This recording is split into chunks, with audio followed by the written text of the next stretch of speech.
By state law, they hang silently in hallways at every single high school in Tennessee and most other schools. But when seconds matter, these are literally lifesavers. Yes, your goal is to get the shock from a defibrillator to the victim in under 3 minutes. For every minute of delay for defibrillation, their chance of survival goes down by 10%. Monroe Carroll Jr. Children's Hospital at Vanderbilt nurse Angel Carter knows. And in front of educators across Middle Tennessee, she makes it clear their chance of encountering these brushes with death are not as rare as they may believe. Murfreesboro, June 2022. Tyler steps up to bat. He tips a foul ball. He steps back up to home plate to take the next pitch when he suddenly collapses right there at home plate. Gallatin last year. There was a 15-year-old at Station Camp High School, so neighboring county to you, last April 20th, sitting in class. He's a cross-country athlete, runs 10 miles a day.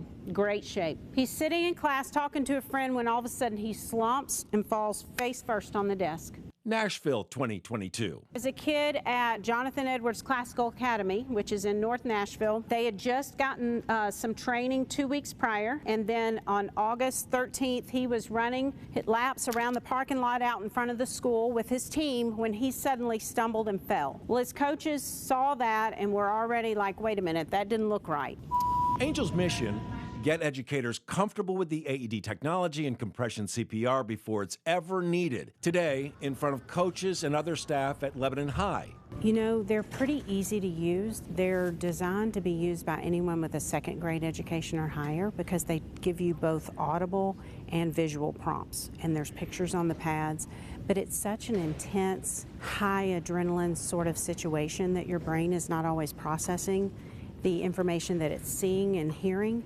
And you're just so jacked up with your adrenaline that you need to have practice so that it's more like muscle memory rather than processing information. The combination of proper chest compressions and the AED dramatically increases the chance of survival. That is, when it happens. The survival rate is only 10 to 12% according to the American Heart Association.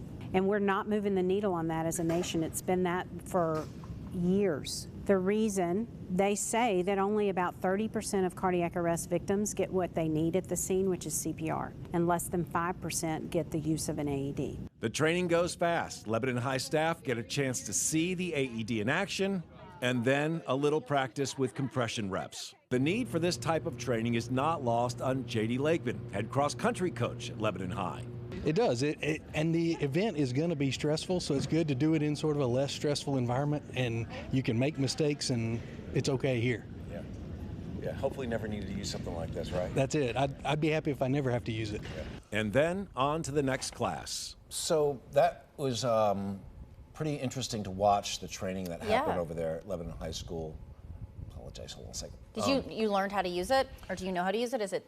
Yeah, and a lot of the teams have a couple kids on each team assigned to know where one is. Certified. So if something happens, the coach can stay with the person, and then the kids can run off and go get it and bring it back. But I mean, they make all the difference in the world. So important. So she goes around from school to school and does those little seminars all day long. Yeah. I mean, I would like to learn. I feel like she should come here. Right. I notice them in a lot of businesses now that I go to, and now they just kind of stand out to me that you know, after doing meeting with Angel.